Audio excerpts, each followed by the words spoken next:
पुरी के एक बगीचे में कुछ अजीब हो रहा था। हर रात ताजे फल गायब हो जाते थे। माली परेशान था। उसने पहरा लगाया, बाड़ लगाई, लेकिन कोई फायदा नहीं। फिर एक रात उसने देखा एक छोटा बालक फलों की टोकरी लेकर भाग रहा था। नीले रंग का बालक, चमकती मुस्कान। क्या ये सच में वही थे? पुरी में रहता था एक साधारण माली। उसका नाम था गोपाल। उसके पास एक छोटा सा बगीचा था। आम, केले, अमरूद सब कुछ उगाता था। भगवान को रोज फल चढ़ाना उसकी भक्ति थी। हर सुबह मंदिर जाता, सबसे अच्छे फल चुनता। लेकिन पिछले कुछ दिनों से समस्या थी। रात में कोई फल चुरा ले जाता था। गोपाल की समझ में नहीं आ रहा था। एक सुबह गोपाल बगीचे में आया। आधे आम गायब थे, सबसे मीठे, सबसे पके। टोकरी खाली पड़ी थी। उसने चारों तरफ देखा, कोई निशान नहीं, ना पैरों के, ना हाथों के, बस जमीन पर गिरे कुछ फूल, मोर पंख के जैसे रंगीन। कौन है ये चोर? गोपाल बुदबुदाया। उसे गुस्सा आया। मेहनत से उगाए फल, भगवान के लिए बचाए फल, कोई चुरा रहा था। गोपाल ने तय किया, आज रात पहरा देगा। उसने बगीचे के पास चटाई बिछाई, रात भर जागने का इरादा किया। आधी रात हो गई, उसे नींद आने लगी, आंखें बंद होने लगी। तभी एक आवाज आई, हल्की सी, किसी के पैरों की। गोपाल की आंख खुली, लेकिन तब तक बहुत देर हो चुकी थी। सुबह देखा तो और फल गायब थे, टोकरी फिर खाली थी। गोपाल हैरान रह गया।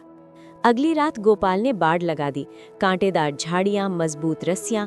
अब देखता हूँ कैसे आता है चोर, उसने सोचा।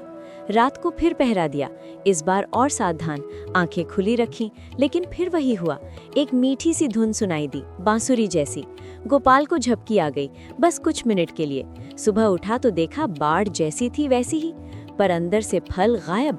कोई घुस गया था बिना निशान छोड़े। अब गोपाल परेशान हो गया। तीसरी रात उसने और कड़ा पहरा लगाया, लालटेन जलाई, डंडा हाथ में रखा। आज पकड़ कर रहूंगा, उसने ठान लिया। रात गहराई, चारों तरफ खामोशी थी। तभी उसे लगा कोई है बगीचे में। एक परछाई दिखी, छोटी सी, बालक जैसी।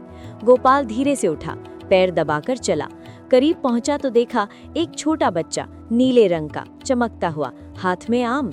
गोपाल ने आवाज दी, रुक जा, कौन है तू? बालक मुस्कुराया, इतनी मीठी मुस्कान। फिर दौड़ने लगा, हाथ में आम लिए। गोपाल भी दौड़ा, पकड़ो चोर को, वो चिल्लाया। लेकिन बालक बहुत तेज था, पेड़ों के बीच से निकल गया।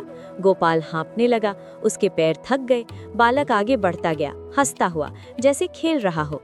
तभी अचानक बालक रुक गया, एक पेड़ के नीचे मुड़ा और गोपाल की तरफ देखा। वो मुस्कुरा रहा था, हाथ में अभी भी आम था।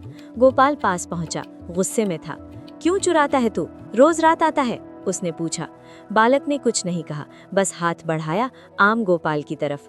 ले, बालक ने कहा मीठी आवाज में, तेरे लिए ही तो तोड़ा था। गोपाल हैरान रह गया, मेरे लिए? पर ये तो मेरे ही फल हैं।